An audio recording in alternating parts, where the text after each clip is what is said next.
எல்லாருக்கும் பெரிய வணக்கம். முக்கியமாக என்னுடைய எவ்ரிதிங் யூ அனிமே சீரிஸ் ஃபேமிலிக்கு இன்றைக்கி நம்ம மார்ஷல் மாஸ்டர் எபிசோடு 102 தான் வந்து பார்க்க போகிறோம். ஏன் இதுக்கு முன்னாடி சில பேர் மார்ஷல் மாஸ்டர் பண்ணி பாதியில் விட்டுட்டு போனாங்கிறது எனக்கு இப்போ தாங்க புரியுது. உண்மையிலே இந்த எபிசோடை வந்து எடிட் பண்ணுறது ரொம்ப ஈஸி தான். ஆனால் இதுக்கான டைம் ஸ்பெண்ட் பண்ணுறது வந்து பார்த்திங்கன்னா ரொம்ப கஷ்டமாக இருக்குது.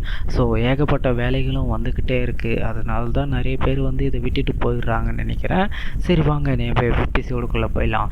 எபிசோடு ஸ்டார்டிங்கில் அவர் ரூல்ஸ் எல்லாம் சொல்லி முடிச்சதுக்கப்புறம் அந்த பிரின்ஸு தான் என்ன பண்ணுவார்னா அவருடைய மனசுக்குள்ளே நினச்சிப்பார், இந்த பிளட்டு பீஸ்ட்டுங்களை விட மனுஷனுங்களுடைய இதயம் தான் மிகவும் ஆபத்தானது அப்படின்னு நினச்சிருக்கும் போது, இந்த ஜேடு டிஸ்கை எல்லோரும் தங்களுடைய கையில் வச்சுக்கங்க. இது வந்து உங்களை லைவை சேவ் பண்ணுறதுக்கு வந்து உதவும் லைஃபை. இதை வந்து நீங்கள் ஆக்டிவேட் பண்ணிங்கன்னா நீங்கள் அங்கேருந்து இங்கே டெலிபோர்டேஷன் பண்ண போடுவீங்க அப்படின்னு சொல்லிக்கிட்டு சொல்கிறப்போ, ஓ இது வெறும் டிரான்ஸ்மினேட்டர் தானா அப்படின்னு சொல்லிட்டு நம்ம ஹீரோ வந்து அதை வந்து நினச்சிக்கிட்டே வந்து பார்த்தீங்கன்னா, சரி எக்ஸாமுக்கு வந்து டைம் ஆகிடுச்சு, நீங்கள் சீக்கிரம் எல்லோரும் உள்ளே போங்க அப்படின்னு சொல்கிறப்போ, எவ்ரி ஒன் கேட் ஓப்பன் ஆக போகுது, எல்லோரும் ஜாகிரதையாக இருங்க, ஸோ உயிரோடு திரும்பி வாங்க அப்படின்னு சொல்லிட்டு வந்து நம்மளுடைய அந்த ஸ்வாட் வச்சுக்கிற மாஸ்டர் சொல்லுவார். எல்லோரும் அந்த இடத்துக்கு வந்து போய்கிட்டு இருப்பாங்க. ஏன் நம்ம ஹீரோ வந்து பார்த்தீங்கன்னா ஒரு இடத்துல வந்து தர இறங்கின உடனே அந்த இடத்துல ஒரு பீஸ்ட்டு தான் வந்து பார்த்தீங்கன்னா எறும்பு தீனி வந்து வரும். அந்த தீனி வரும்போது நம்ம ஹீரோ அதுக்கு எதிராக வந்து பயங்கரமாக வந்து அட்டாக் பண்ணுறப்போ அதுவும் வந்து பார்த்திங்கன்னா சாதாரணமாக இருக்காதுங்க.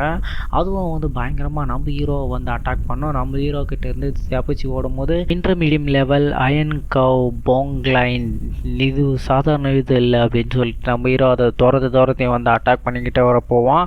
அந்த இடத்துக்கு வந்து பார்த்திங்கன்னா வேற ஒரு கிளானை சேர்ந்தவனுங்க அந்த இடத்துல டெலிபோர்ட் ஆகி வருவானுங்க. அப்போ தான் வந்து ராயல் கியூ பிளட்டு ஸ்பிரிச்சுவல் போல சேர்ந்தவன் தானே நீ அப்படின்னு சொல்கிறப்போ, உடனே அவங்களுக்கு ஒரு சின்ன ஃப்ளாஷ்பேக் மாதிரி வந்து நீங்கள் வந்து அந்த கியூ கிளானை சேர்ந்தவங்களை வந்து பார்த்தீங்கன்னா இம்மிடியட்டாக வந்து கொல்லுங்க, அப்படி கொல்றவங்களுக்கு வந்து வாரியர் ட்ரெஷருக்கு போகிறதுக்கான இது கிடைக்கும் அப்படின்னு சொல்லிட்டு சொல்கிறப்ப அதை அவன் நினச்சி பார்த்துட்டு உடனே வந்து நானும் அந்த சோல்ஜர் ட்ரெஷருக்கு வந்து என்னுடைய கையில் இருக்கும் அப்படின்னு சொல்லிட்டு நம்ம குயின்ஷானை வந்து அட்டாக் பண்ணுறதுக்கு அவனுடைய பவரை வந்து யூஸ் பண்ணி பார்த்தீங்கன்னா அட்டாக் ஃப்ளேம் ஃபர்னஸர் அப்படின்னு சொல்லிட்டு வந்து அட்டாக் பண்ணிவிடுவான். அது இப்போ அவன் மேலே பட்டு எரிஞ்சிருக்கும்னு சொல்லிட்டு சந்தோஷப்படுற நேரத்தில் நம்ம ஹீரோ வந்து அசால்ட்டாக வந்து நின்றுட்டுருப்பான். நான் எதிர்பார்க்காத நேரத்தில் உன்னுடைய ஃபஸ்ட்டு மூவை வந்து தொடங்கிட்டேன், இப்போ என்னுடைய டேர்ம்னு சொல்லிட்டு நம்ம ஹீரோ என்ன பண்ணுவான்னா ஸ்வாடை வச்சு பார்த்தீங்கன்னா அந்த சில அட்டாக்ஸை வந்து பண்ணுவான். அவன் என்ன பண்ணுவான்னா அதை வந்து ஃப்ளேம் மூலிமா வந்து எரிக்க பார்ப்பான். ஆனாலும் வந்து பார்த்திங்கன்னா அவனால் வந்து அதை தடுத்து நிறுத்த முடியாது. நம்ம ஹீரோ வந்து பார்த்திங்கன்னா தொடர்ந்து வந்து அட்டாக் பண்ணிக்கிட்டே இருப்பான். ஏன் அவன் தலைமுடியை கூட வெட்டி தூக்கி எரிஞ்சிருவான். உடனே அவன் வந்து கதறிக்கிட்டே வந்து பின்னாடி வர்றப்ப எங்கே ஓட பார்க்குறேன்னு சொல்லிட்டு இன்னொரு ஸ்லாஷை வந்து அடிப்பான். அவன்கிட்ட இருக்க டெலிபோர்டேஷன் அந்த டிவைஸை வந்து அழுத்தத்துக்கு முன்னாடி அந்த எறும்பு தீனி பார்த்தீங்கன்னா அவனை வந்து அப்படியே வந்து ஒரு போலுக்குள்ளே வந்து இழுத்து போயிடும். நம்ம ஹீரோ வந்து அப்படின்னு சொல்லிட்டு தலையாத்திட்டு இருக்கும்போது அந்த இடத்துல பயங்கரமான படுகொலைகள் எல்லாம் நடத்த ஏறிக்கிட்டு இருக்கோம். ஏன்னா ஒரு கிளானை சேர்ந்தவனுங்க வந்து அந்த பிளட்டு ஸ்டோனை வந்து எடுக்கிறதுக்காக ஒவ்வொருத்தவங்களையும் வந்து கொண்டுக்கிட்டே இருப்பானுங்க. அதுலேயும் வந்து நம்மளுடைய கியூ கிளானுடைய ஆட்களை வந்து பார்த்திங்கன்னா கொல்றதுக்காகவே ஒரு டீம் வந்து போவோம். அப்போ தான் வந்து ஒருத்தவன், ஜோஹான் நீங்கள் என்ன பண்ணுறீங்க, எங்களை வந்து இருக்க கிறிஸ்டல் எல்லாம் நீங்கள் வேணால் எடுத்துக்கோங்க, எங்களை உயிரோடு விட்டுருங்கன்னு 2 பேரை வந்து கெஞ்சிட்டு இருக்கும் போது, உங்களுடைய கிறிஸ்டல் யாருக்கு வேணும், எனக்கு தேவை உங்களுடைய உயிர் தான் அப்படின்னு சொல்லிக்கிட்டு என்ன பண்ணுவான்னா அவங்க மேலே வந்து ஒரு அட்டாக்கை வந்து பயன்படுத்துவான். அந்த அட்டாக் பட்டு அவங்க அப்படியே தெரிச்சு கீழே போய் வடிச்சு கீழே விழுந்துற ரத்தம் சிந்துறப்போ உடனே அவனுக்கு உயிருக்கு பயந்துக்கிட்டு வந்து அவனுக்கு கையில் இருக்க டெலிபோர்டேஷன் டிவைஸை வந்து ஆக்டிவேட் பண்ணிவிடுவானுங்க.